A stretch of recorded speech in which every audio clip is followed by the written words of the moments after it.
Welcome back into the Dead Arm Sports Podcast. Josh and Jell here. Football tonight. It is Thursday. How you doing today, Jell? Excited for some little TNF. Not gonna lie. Still waiting for Amazon to kind of perfect their stuff, but I don't know, so man. Far. This is what happens when you got the entire country trying to stream something. You know, right. There's gonna be hiccups, but yeah. You know, I mean, battle of got a lot of horsepower going into this game. Yeah, that's for Broncos, sure. Colts. Before we get into some of the NFL games, got our question of the day. This is gonna take you back, Jell. You used to work for this company. Culver's, please. I want to know, what is the GOAT when it comes to flavor of the day? Culver's custard. I love the caramel cashew. Okay. When Classic. They would throw that in there. That's just I love nuts. All kinds of nuts. All of the nuts. No, that's my GOAT. I personally, I'm not a big chocolate guy, so like some of the chocolate flavors never got me. Like I like just vanilla with shit on it. So literal shit. Damn straight, baby. Damn Skippy. No, I mean, Oreo overload, always solid. Anything Reese's. I prefer the cups. Reese's cups over Reese's Pieces all day. And but yeah, caramel cashew, just generally I like having the cashews, man. Also, my favorite salad is their oh man, I should remember whatever their cashew salad is with ranch. Oh, deadly salad to die for. So I'm a cashew fan. My favorite nut. Nice. My GOAT when it comes to flavor of the day, just Drummy. Absolutely love that. Ooh, vanilla ice cream with the waffle cone. Little waffle cone. Oh yeah, I like that. Little drumstick that's pretty much smashed up and put into ice cream. Can't go wrong there. They make those waffle cones fresh in house. It's they got the waffle batter. It's a legit operation. Culver's is nothing to be like. Anything fast casual, any fast food, I think that there's nothing that compares to Culver's. I worked there from age 16 to, through high school, and then came back for a summer in between freshman and sophomore year of college. So, I put in my my hours there, and you say when a lot of people, when they like the traditional thing is like, oh, you work there and you get sick of the food, or you work there and you find all the dirty secrets, or you work there and it's like, good God, that kitchen is disgusting. Nope. Opposite with Culver's. Incredibly impressively clean kitchen. At least the one that I worked at. Impressively clean kitchen. People were amazing to work with. It's the smoothest operation of anything fast casual, and it is truly fresh beef to order. It's a really, really, really impressive operation, and that's how it tastes. So it's the GOAT when it comes. Culver's is the GOAT. Fast casual. Not, biased because you could say biased because I work there. But also, like, ask anybody that hasn't worked there, and everybody loves Culver's. So, I know the ins and outs of Culver's, and it's as legit on the inside as it is on the outside, Speaking of knowing the ins and outs, any secret menu items or any hacks to order? I have a great one, or had a great one. Buffalo chicken tender sandwich. So you in the kitchen, 2 buffalo tenders on sourdough, slice of cheddar cheese, grilled onions, lettuce, tomato, whatever, dress it up however you want, on sourdough. But the problem is they discontinued the buffalo tenders, which that's a problem. feels so criminal. They were so superior to the regular chicken tenders. I felt like when I went to Culver's the last time that I went there and I didn't see buffalo tenders on the menu, there was a little piece of my heart that was ripped out because they are so damn good. And now I feel bad for those employees because they can't make their own buffalo chicken tender sandwiches. They were that's the GOAT. That's the GOAT off the menu item, which I don't even think you can order, but you could assemble it by ordering a grilled cheese with cheddar, sub cheddar, dress, deluxe condiments, rip the sandwich apart, put in your tenders. I feel for you, for you current employees out there that are probably not listening because you're probably all in high school that are no longer afforded that opportunity because that was the best thing on the menu. Well, off the menu, I guess.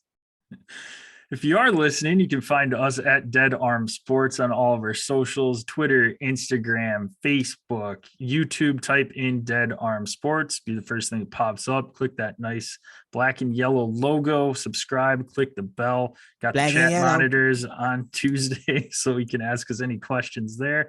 If you want to ask us questions outside of the podcast or have any topics you want us to discuss, Jell can be found at Dawson Jell. I can be found at Dawson JPEG. That's at DASJEL or at DASJPEC. Subscribe, rate, and review the podcast on your favorite listening platform, and we will send you some sticker swag if you send us a screenshot of that review. It up. Kicking it off stuff with we all get swag. Swagalicious. Fergalicious. Fergalicious definition. Oh man, gotta stop. That ain't good. NCAA not as appealing preview coming from me. Coming off of week 5, I had a little bit of change up in the top 10 coming into this week. Quite a few solid games this week that I am looking forward to, Jell. I'll throw it over to you though. I'll start with the NFL. You can start with NCAA. What is one of the games you are pumped for this weekend? Yeah, I mean, I think honestly, at this point, game of the week, at least, which Pac-12, like, hell yeah, like pump it up. Pac-12 is doing some really nice stuff. I think game of the week right now has to be Utah UCLA. Way UCLA has been playing, undefeated, never lost, 5-0, coming off a very impressive win against Washington. DTR Dorian Thompson-Robinson, as mentioned on the last episode, kind of keeps climbing up that Heisman board a little bit. And so UCLA looks really legit. Chip Kelly finally, year 5-6 with that program. Looks like he's got his quarterback again, 6th-year quarterback with feels like Thompson-Robinson has been there not quite as long as Adrian Martinez was with Nebraska, but he's been at that UCLA program for a minute. They're up into the top 25, and then Utah, after that week 1 loss to Florida, they've kind of righted their ship, really dominated Oregon State last week with a 42-24. That score might be wrong.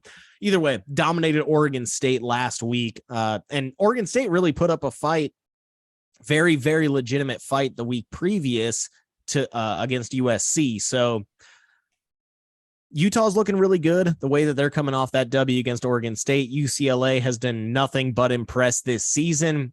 That's my personal game of the week. And maybe, one of the 3 top 25 matches on this week's slate. Yeah, no, I love it. It was on my short list here as well. Utah, like you had mentioned, 1 loss on the season, so they can't lose another game if they want to still get into the playoff. I think they still can get in. They win the Pac-12, and they could get in. A tough road loss in the swamp in Florida.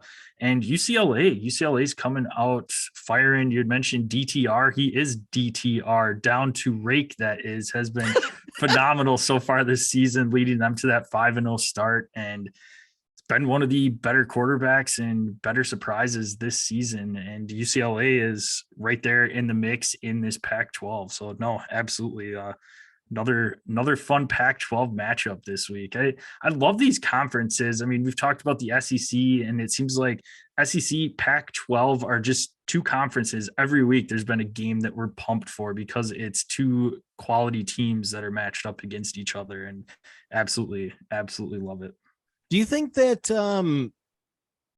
UCLA, I guess, now that we mentioned last week before this UCLA Washington game that UCLA's a home crowd, they're playing at the Rose Bowl, where that's where they play their home games, not really as existent as you would generally find from, a home environment. Yeah. But now that they're a top 25 team, do you see that maybe there's a shift there?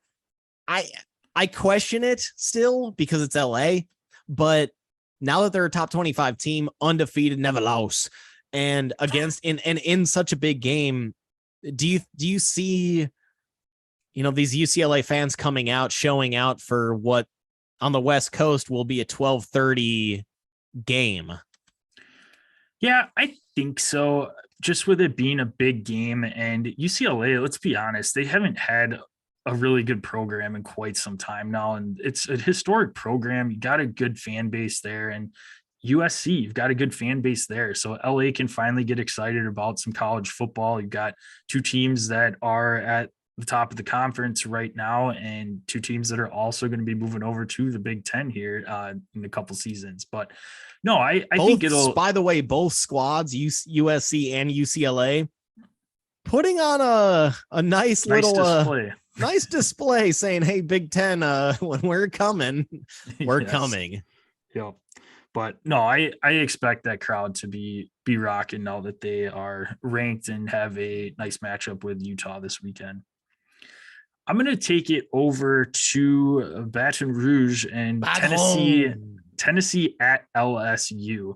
LSU is a quiet 4-1 right now, jumped into the number 25 ranking right now. And if you remember right, LSU very well could be 5-0 right now. Had a game-tying touchdown the opening game of the season against Florida State, missed the extra point to tie it, send it to overtime. So Brian Kelly off to a nice start in LSU. Tennessee is rested up, coming off of that big win over Florida 2 weeks ago, coming off of a bye. And this is a tough road test. They had one going into Pittsburgh, not nearly as tough as LSU. LSU is one of the toughest road environments in all of football. Get a little bit of a break here with an 11 a.m. start, not a night game this week, but Bama's lurking for Tennessee next week. Is this a potential slip-up game for Tennessee to get their first loss of the season going into LSU? Maybe have their mindset on a undefeated versus undefeated matchup at home against Bama next week? I don't think so. I think Josh Heupel will have this team dialed in. Tennessee is still trying to really, really establish themselves as as an SEC power, which they were once, the way that they were once regarded as. Again, we're talking decades ago when they were an SEC power, but it's only a 3-point game, or it's a 3-point spread. It's not like yes, they have Alabama coming up, but facing LSU at LSU, I don't see that as a trap game. This isn't like Wisconsin facing Washington State when they've got the Buckeyes coming up the next week. Like, LSU is a really legit program, and Tennessee is trying to still. Well, that was wrong. They didn't face Ohio State the following week. No, they had New Mexico State in there. Right, but. Point being is, I guess ultimately my point is, I don't see how LSU. I don't think any team looks at LSU and as a like a inferior opponent, that LSU's always up there in terms of recruiting rankings. So, LSU is going to be locked in with talent. And again, Tennessee's trying to prove that they're worth a damn because they haven't been for so long. So I don't think there's any trap games necessarily on that Tennessee schedule. Let's turn it back over to the Big 12. TCU versus Arkansas, or Jesus, regular, Drop the R. not Arkansas, regular Kansas. The TCU versus the Jayhawks. I mean, this is a tale of two teams that were not really. I mean, nobody thought they were really going to be relevant at all for this season. They haven't really been in past years. Kansas obviously hasn't been relevant in a long time. TCU, I mean, they've had their years at least, but they weren't expected to do much this year. The way that they just wiped the floor with Oklahoma this past week, obviously they looked really impressive. Kansas has looked awesome all season. Do you have kind of a, it's an 11 a.m. game. Do you have any sort of takeaways on this one? Are you leaning any way? Do you see that Kansas Jayhawk team at home being able to carry themselves to a 6-0 record? Yeah, cited College game day this week. First time ever in Lawrence, Kansas. And Jalen Daniels has looked pretty solid so far to start off the season for Kansas. So you got to love what he's done, Lance Leipold's done to turn this Kansas program around. And on the other side, we had talked about it in our last episode, TCU's coming off of a big win against Oklahoma and off to a solid start for them as well. And this is one I'd stay away from if I was betting. I could see both teams winning this one. Both teams are having a phenomenal start to the season, haven't really slipped up, can put up points, can play defense at times when they need to. I expect this one to be a pretty high scoring game, though, probably in the 30s or 40s, I think. And I think it's going to be pretty close and come down to a last. Yes. Yeah. Yes. Yes. But I expect it to come down to a last possession here, and maybe Kansas has a little bit of an edge being at home. I'm looking forward to turning this one on Saturday because I don't know what kind of. When's the last time you said you're looking forward to turning on TCU versus Kansas? Never. That is insane. The first time it ever came out. Literally never. And I'm excited to see the Kansas crowd. I mean, you get game day there. They're going to be extremely fired up. They're probably sitting out waiting for the set to get set up already. And no, it's exciting. The Big 12 is a surprising conference this year. And everybody was thinking, oh, Baylor's going to walk away with it, Texas, Oklahoma, and nobody is talking really about TCU, Kansas. You can even throw Kansas State into the mix. Kansas State's been off to a nice start this season too. So it's Kansas has sold out that stadium the last 2 weeks. As they should. And it's going to be a third straight for sure this week. That's crazy. I mean, it's amazing what Leopold has done there. He's 58 years old. Does it feel like he's 100% gone after this season? It's not like he can just sit around. It's not like he's a 30-year-old coach that can sit around and try to build up a brand new program. I'm not saying 58's old, but you've only got so many coaching years in you. If Kansas keeps rolling like this, is he 100% gone?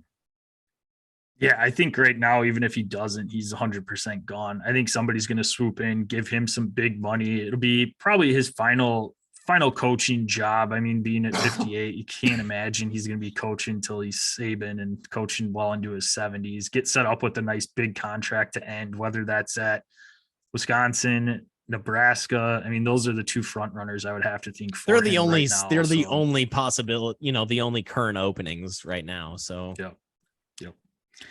Going to keep it in the Big 12, and this matchup is going to be no longer in the Big 12 after a couple of years. That is the Red River Shootout, Texas, Oklahoma at the Cotton Eye Joe Bowl in your neck of the woods, Dallas. And when was the last time we saw this game played with neither team ranked in the top 25? Yeah, Been a I mean hot minute. you gotta go back a ways. Usually at least one of those teams is half decent, but obviously we saw Oklahoma, the way that they struggled. They have struggled the last 2 weeks, and Texas, they look so much worse without Quinn Ewers. Quinn Ewers, we saw him in that Alabama game, and that offense was like looked really legit. Like they were throwing the ball downfield. They looked dynamic. He's not in for this game. And I thought he was supposed to be. I think he might be back for this one. They were teasing it a little earlier. We are live on a Tuesday, folks, so the news might have already come out already. But yeah, he potentially, I thought, was going to be back for this one. And that makes this game so much more exciting. Yes. I mean, at this point, then, do you give that edge to Texas? Assuming let's just assume Quinn Ewers is playing. Do you give that edge to Texas in this game? I think so. I mean, you saw Dylan Gabriel get knocked out the last game, so we don't know. Right. I'm not sure on his status right now for this one either, but I expect a little bit of rust from Ewers. Hasn't played in a few weeks, but no, I think Texas just has the talent with Bijan, Xavier Worthy out wide, and Quinn Xavier Ewers Worthy's there. legit too, man. Yes. It's not just a Bijan offense. Xavier Worthy is, I mean, he's dynamic downfield, and when they just give him bubble screens and all that, like, dude's quick. He's gonna be in the league, and when it comes time for him to be picked, for him to take that jump. And this game is always exciting. I mean, last year we had Texas running away with it. Spencer Rattler, this was the game that was his demise. Caleb Williams comes in, leads Oklahoma back to an upset and coming back and winning the game down big. So, no, this one's always exciting. Have you ever had a chance to get to this one being down in Dallas? I did. That was when Baker was the OU quarterback. Yeah, it was. I mean, it's so cool. It's inside the fairgrounds. So what you get with that ticket, that game ticket, is not only entrance into the game, but also entrance into the fair for the rest of the day. It's the Texas State Fair, so you know it's big time. It's legit. I had fried deviled eggs that day. Probably not something I'll get again, but but it's such a cool experience to get there. If you're a college football fan, just make sure just try to get down there because it's so cool. It's at the Cotton Bowl. So it just feels kind of old school. It's all bleachers. It's not like when they play the they used to play the Cotton Bowl at the Cotton Bowl. Now the Cotton Bowl is played at Jerry World, and there's no comparison. Jerry World feels like corporate, feels NFL, feels like the Cowboys. Cotton Bowl feels like college football, man. It's old school. It's an old building. It's like, I don't know. It's hard to kind of put into words, but a college atmosphere versus an NFL atmosphere, and it's just different. But yeah, that was really cool being there for that Baker, when Baker was at OU. It was badass, man. Quick breaking news alert here. You no longer have to worry about your sporting events getting interrupted by Aaron Judge's quest for 62 because he just hit 62. Go! Finally, almost a week after 61. Congrats, Mr. Judge. He done it. I can verify on, new AL home run king. Okay. While we're on that topic, really quick, is he the home run king, or do you give it to Bonds in your mind?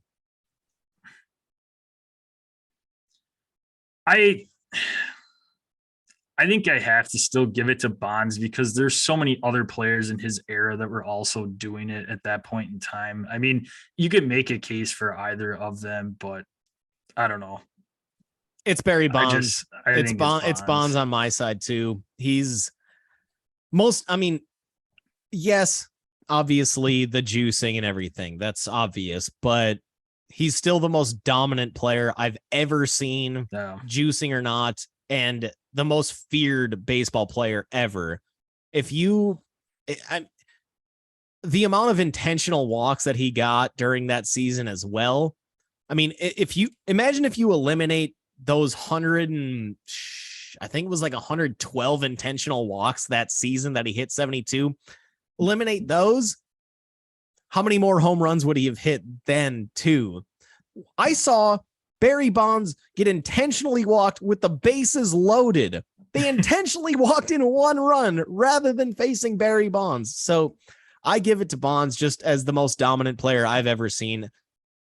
But Aaron Judge is officially the AL home run king. Yep. Passing Roger Maris. Very cool. Any other games you want to throw it to, Joe? I guess just Texas A&M, Alabama. Yeah, that was my last one too. Treasures to trash. This game was supposed to be battle of undefeateds, battle of two top 5 teams, and Texas A&M just got absolutely hammered last week. 42-20. That's the 42-24 I was searching for when I mentioned that earlier. Yeah. 42-24 to Mississippi State. I mean, I don't know. Jimbo Fisher,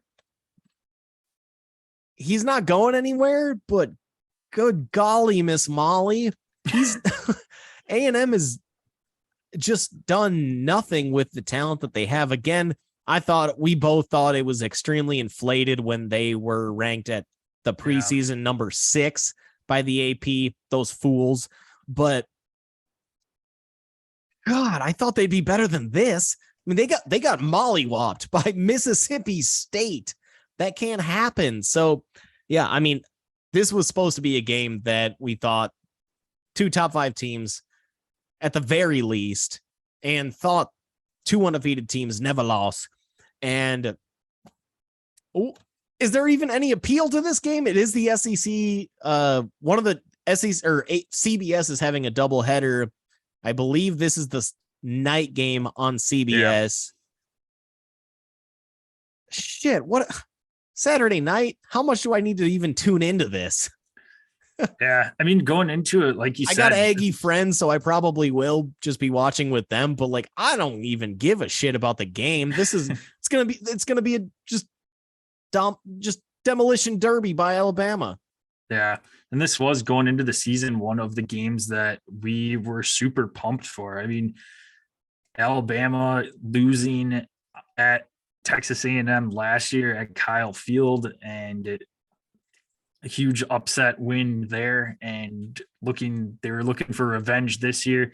You had Texas A&M with the top recruiting class in the country, and along with that, Nick Saban taking some shots at Jimbo Fisher and about all of the money that's getting paid, and Jimbo not liking that, taking shots back at Saban. So you had those two guys going back and forth for a little bit. Former co-workers, I guess you'd say, with Saban being the lead there. But no, now not great. I mean, Texas A&M had a couple nice wins at the time over Miami and Arkansas, but Arkansas has shown to be a fraud. That I had said 2 weeks ago that they were probably going to lose 3 out of their next 4. They've lost 2 out of 2 so far, and Miami got beat by Middle Tennessee State the other weekend at home. So not looking as good there for those wins, but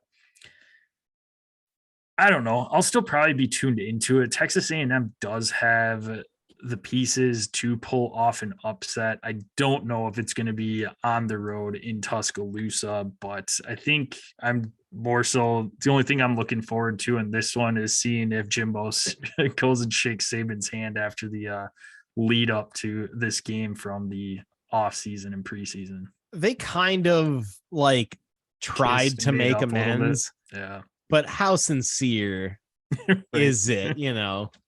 Yeah. All right, it is time for our upset picks of the week. Still a barn burner 1-0 score on the season so far. Both of us went with Kentucky last week, knocking off Ole Miss. Did not happen. And this is outright wins. So we can only pick teams with a 7-point or more spread. So 7 to 13.5 point underdog, you get a point. 14 to 20.5 points, 2 points, and 21 and up is 3 points. I have a 1-0 lead. I will go ahead and defer to you, Gel. Who is your upset of the week? I'm going to go Utah State over, sorry, troops, but Utah State over Air Force. Right now, Utah State's a 10-point dog. Air Force got some news about some recruiting violations. I kind of wonder if maybe that's a distraction for Air Force. Shouldn't be, given that, that probably won't affect a lot of that program, at least football wise, but could be a little bit of a distraction for the administration. And Utah State hung with BYU last week. They did lose 38-26, but BYU is a top 20 program right now. So I think that I think that Utah State can at least score with Air Force. I think the question is going to be, can Utah State stop that Air Force triple option offense that they've been running for decades now?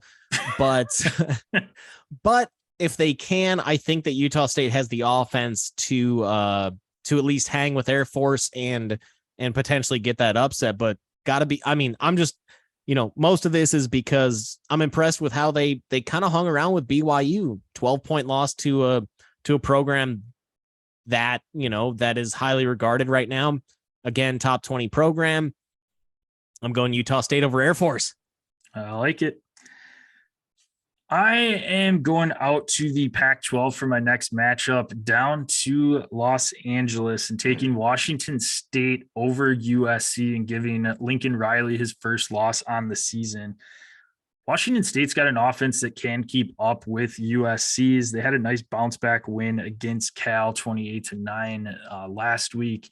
Washington State could be 5-0 on the season. They blew that ugly game against Oregon 2 weeks ago that they should have won. But I just think Cam Ward has looked pretty solid. This is one, it's going to be tough on the road. They're 13-point underdogs in this one, so just missing out on 2 points there. But no, I think Washington State is legit. I think they're going to put up a fight against USC. USC almost lost to Oregon State 2 weeks ago, bounced back, had a very nice win last week.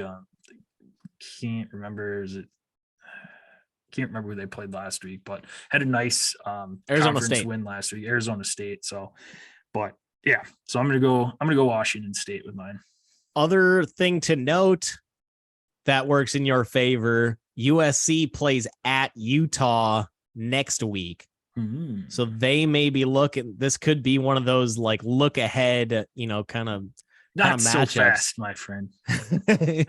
So I dig that pick. I don't think it's going to happen, but I like the logic behind it, especially looking, if they do look ahead to that Utah game the following week.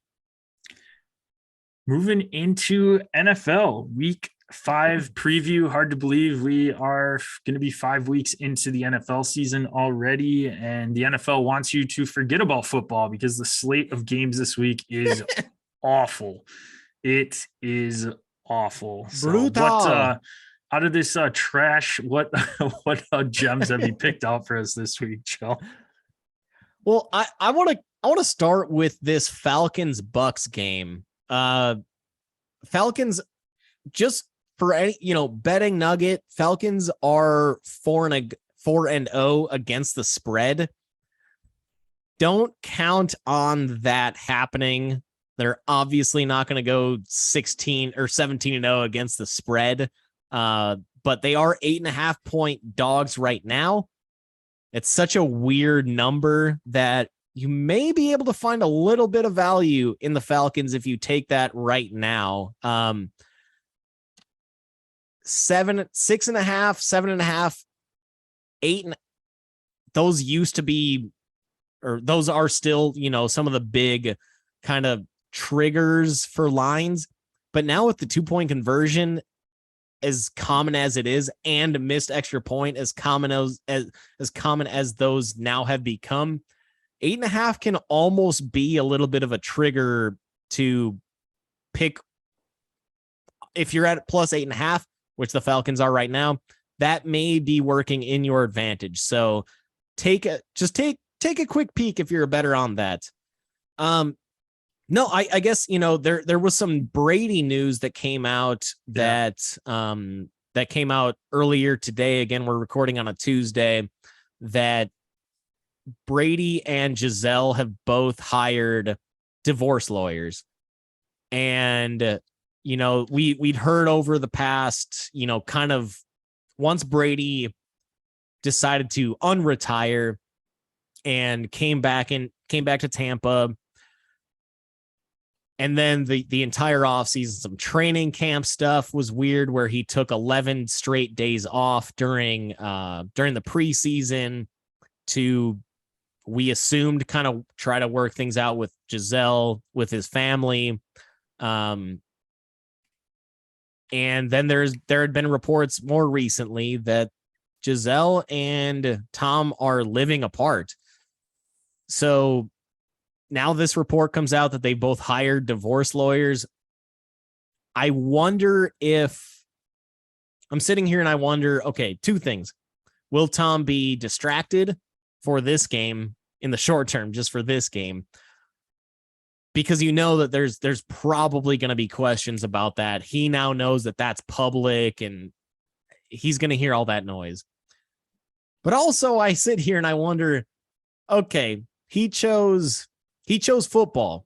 He chose football here over whatever else is going on in his life. Is he ever going to retire?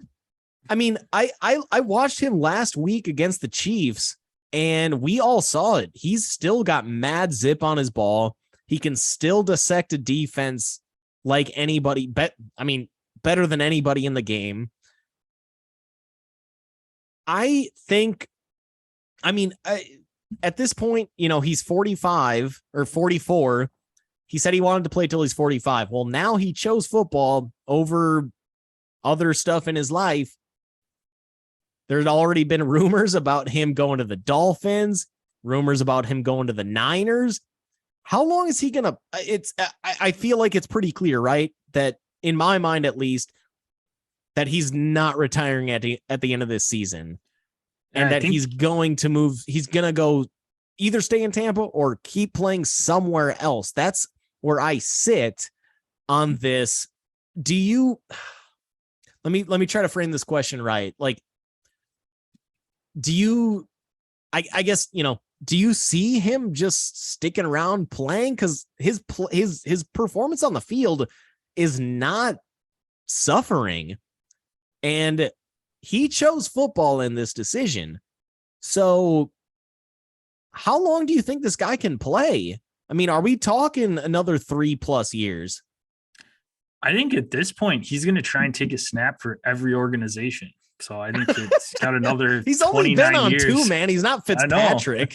That's his new goal. No, we don't know all of the information around of course, the potential divorce or the marital issues or anything like that. But if it was football related, I doubt he's going to be throwing away his marriage for another 13 games of his NFL career, potentially playoffs. So you got to think he's going to be sticking around. Like you said, there was rumors of him wanting to go down to Miami and talks of him in Miami. And he's not tied with the Bucs after this year. And he grew up a 49ers fan out in California. So maybe that makes sense, especially if you can't get Jimmy G back. Trey Lance isn't recovering well from his injury. Maybe he ends up there and plugs them in and takes them to a Super Bowl. But what do you think about Vegas? We did hear some Vegas, Dana White of the UFC Yeah. dropped a little small bomb. Okay, can a bombshell be small? I was gonna say small bombshell. That doesn't. I don't know if that exists, Yeah, but that's like an oxymoron, like jumbo shrimp. well done. Oh, that's funny. That's really good. But no, I mean, oh, that's really good. Yum shrimp. Sound like Homer Simpson. Shrimp. Donut. But no, we heard that. I mean, I don't know. Derek Carr seems to be locked in. He obviously signed that. He obviously signed his new deal in the offseason, but there's who knows, man, what's going on with him. He might be around for a while. I don't want to get too much into his personal business because I don't know. I mean, none of us know what's going on, but I mean, seems pretty obvious what happened. He chose football, and he wouldn't, like you said, he wouldn't be doing it for one. I mean, his wife and family thought last season was his last season because he retired. So pretty fair for them to assume that. And he chose football. He said, nope, I'm not done. I still got a lot left to play. Not I have a lot of legacy left to prove because he's proven that he is the GOAT. But there might be a lot of Brady left in the league for the next however many years. Yeah. No, it'll be interesting. Wait and see. Yeah. Juicy. One of the games that I picked out of this ugly slate is one that could potentially be kind of ugly, but I'm curious to see Cooper Rush 4-0 as the Cowboys starting quarterback. This is how desperate we are. Rams. We're talking about Cooper Rush. Rush, only quarterback in Cowboys history to win his first 4 games starting. Sit down, Dak. Yeah, but no, I mean, Cooper Rush has been good. I mean, after Dak got hurt week 1, I think you and I, or at least I know I did, I talked and I'm like, is the Cowboy season over? Is they just on to next year with Dak being out as many games? And they couldn't have been doing better. I mean, he's been awesome since he's come in and taken them, and they're a game behind Philly, and Philly's undefeated right now in the NFL or the NFC East. But Rams, tougher team, but the Rams, I mean, they're beatable. They don't nearly look as like the same team as they have been in the past. They're Super Bowl. Usually it's the team that loses the Super Bowl has a Super Bowl hangover. We've seen at least in the NFL, and Cincinnati looked like they were playing that part for a little bit, but the Rams just, I don't know if they're getting old. What's going on there? Stafford doesn't look like the same quarterback he was. You wonder if it's something with that arm, the elbow that he had, the injury to start off the season, if that is something that's lingering. What's going on there? Allen Robinson's been non-existent after they paid him all of that money. So I don't know. Like I said, I'm pulling at strings here for some of these matchups, but this is one that does intrigue me a little bit, just to kind of see the Cowboys if they can keep it rolling. I don't even know like what to say here. I think both like honestly, like I pretty much have to agree with everything that you just said. Because I don't know what to make of the Cowboys. It's not like, I mean, that Bengals win. Bengals looked like, they looked bad. I don't know how much I want to give to Cooper Rush on that. They played, last week they worked the Commandos, Washington football team, whatever the hell you want to call them. But the Commanders are terrible as well. Yeah. Seems like Wentz is kind of falling back to what we thought he was. He is who we thought he was. So I don't know what to make of the Cowboys. The Rams, they're coming off that brutal loss to San Fran. I think that they might just get up for this game, especially again, it's the Cowboys, and that the world's going to be watching because America's team. America's team. So I think they're going to get up. I could see the Rams putting on a freaking show. Cooper Rush goes gets Aaron Donald versus that offensive line, that Cowboys relatively broken offensive line. It's better than I guess it's better than I thought that offensive line would be after Tyron Smith went out, but they haven't, but again, they haven't really faced much. So I wouldn't be shocked if the Rams come out and just put on a hurting for a squirting on, on the Cowboys here. 40-year-old virgin shout out. Attaboy. She was hurting. Or a squirting. Hope for show. Let's get into one of the games that I think is actually desirable. Bengals Ravens Sunday night. You took my last one. Sorry, buddy. I got one more. If you I got one more. Let's go for it. After I got one more. Bengals Ravens Sunday night. Cincinnati looked awful the first couple weeks, but I think that they've kind of turned it around a little bit. That offense looks, they're gelling a little bit more than that's you. Josh and gelling maybe next week for you guys. Yeah, they certainly look better than they did at the beginning of the season. They did have a ton of offensive line changeups, and sometimes those offensive lines need just some time to kind of coordinate and get in the same, get on the same page in terms of call outs, in terms of whose assignments are whose. So I think that the Bengals are in a much better position overall, though. The Ravens have obviously been the more impressive team up to this point, but the Ravens can't really close games out. Week 2 against Miami, they blew a 23-point lead in the fourth quarter. Week 3 against New England, that game was really just way too close. I mean, Patriots just kind of hung around all game. Yeah, the Ravens got the W, but Patriots just kind of hung around all game. And then Buffalo, week 4, Ravens were shut out in the second half. They had a 20-point lead, and Buffalo went on a 20-3 run. So I've got some concerns about the Ravens closing games out, and if they have that ability, because that game against Miami, this game against Buffalo, two of the, right now looking at Buffalo's probably, one of the top 2 teams in the AFC. Miami had been there, regarded as one of the top teams in the AFC pre-Tua injury. And the Ravens just can't, I don't know what it is in the second half. If it's, you go into that halftime and they lose some momentum, or if their offense just doesn't change and the defenses adjust. I don't know, but you got to be, if I'm a Ravens fan, I'm a little bit disheartened at the way that some of these second halves or fourth quarters really have played out, and the Bengals are getting hot at the right time. So this is genuinely, it's a night game at Baltimore, so there's a pretty nice edge there.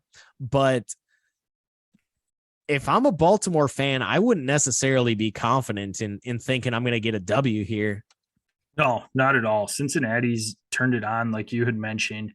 This could be a game 2 where Baltimore is without Rashad Bateman. So something to keep an eye on, especially if you have him on your fantasy teams there. Devin Duvernay probably be a nice play if Rashad Bateman is out. But no, it is definitely concerning. Baltimore, not a team that we've seen really slouch in the second half in years past. Usually their defense is pretty stout. Offense is putting up points, and offense has been fairly fine. They've been a good first half team. They've put up points in the second half, but not to the consistency that they have in the first. And that definitely is a little bit concerning. And I think Cincinnati's going to walk in and win this one. I like the way that they've been playing so far. They looked fairly good on Thursday Night Football last week. Burrow looks like he's getting it going there with T. Higgins had a nice game last week. I know not the Bengals receiver you had picked for your Drew Locks last week, Gel, but still had a nice game there. But No, I like Cincinnati in this one. I think they're going to walk into Baltimore with a get a W. Yeah, it'll be. I mean, it's just night game, Sunday night game in Baltimore. That's about as good as it gets. Yeah. One last game that I want to touch on: Lions at Patriots. 1-3 versus 1-3. God awful by the records, but can the Lions slow down Bailey Zappi? They've been giving up, they're averaging right now, giving up 35 points a game. When you hear that, you'd think that they're just getting absolutely smoked in every game. They're losing, every game by 35 to whatever, getting absolutely hammered. They have a -1 point differential. Yeah. That offense is so damn legit, but their defense is that bad that they're giving up 35 a game through 4 weeks. This isn't a fluke. That defense is bad.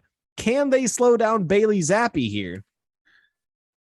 Yeah, I don't think Mac Jones is playing. At this point, I can't imagine it. But no, I mean, Detroit's offense has actually looked really good on the season. Like you said, they can't stop anybody. I mean, everybody's just going right through them. And New England's offense isn't anything special, though. So if New England can get the run game going, they'll have a chance in this one. But I mean, look at who the Lions have played so far. They played Minnesota, Philly. I'm trying to think who else. Another solid offense too. They played teams that have good offenses, so it's not like they're giving up 40 some points to the Bears or they gave up teams, but they also still gave up 27 to the Commanders and 48 to Geno Smith. Geno's looked halfway decent so far. He's I know, Drew but Lock still, MVP.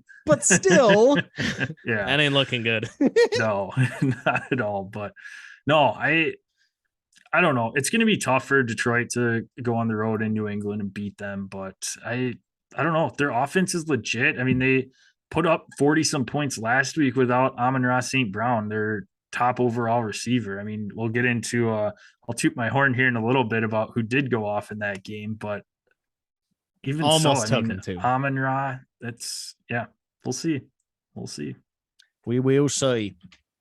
Let's lock it in. Let's lock it in. Time for our Drew locks. If you're new to the program, each week, Jill and I pick a quarterback, wide receiver, running back, tight end. You cannot pick the same player as your opponent. And once you use a player, you cannot use them again the rest of the season. Keep a running total on fantasy points on the season. Pretty standard scoring, I guess. It's two. All right, we won't get into it, but it's our home league scoring that we use. Last week, Gel, solid 30.88 points. Very, very respectable. I think that was the second highest on the season so far for you. And second place to yours truly, though, had a nice 39.5 point day, led by Hercules, TJ Hawkinson. Just absolute monster game, 170 some yards, 2 tutties. Hey, Sonny, I see a tail. But no, feels good. And I take over the lead on the season, 110.7 to 102.33. So I think this time last year I was getting doubled up by Rick. So I'm pretty happy with where I'm sitting here. Hey, a win's a win. 5 weeks and 4 weeks into the season. So it is week 5. So, Jel, you do have the odd week. So, who is your first Drew lock of the week? Oh, boy. Well, let me, I saw a little Mike Evans connection this week, went for 2 tutties against the Chiefs. So, I'm going to go as my wide receiver, Mike Evans, playing Atlanta. That Falcons defense has been regrettable at best. So I will I'll lock in Mike Evans as my starting wideout. Nice. I like it. He was my first choice on the week. So very good. All right. I am going to lock in my running back, and I'm going to go with Nick Chubb. Nick Chubb has been off to a very nice start. Cleveland's taking on the LA Chargers at home this week. LA's given up quite a bit on the ground to opposing teams, running backs. So I like Nick Chubb to keep her rolling this week. Probably eclipse 100 yards and a touchdown as he seems to do each week throughout the season. He's been awesome. Mr. Just solid to put into your fantasy lineups. He's not really going to win you a week. He'll have once in a while where he'll have a couple scores, but he's just Mr. Steady Eddie.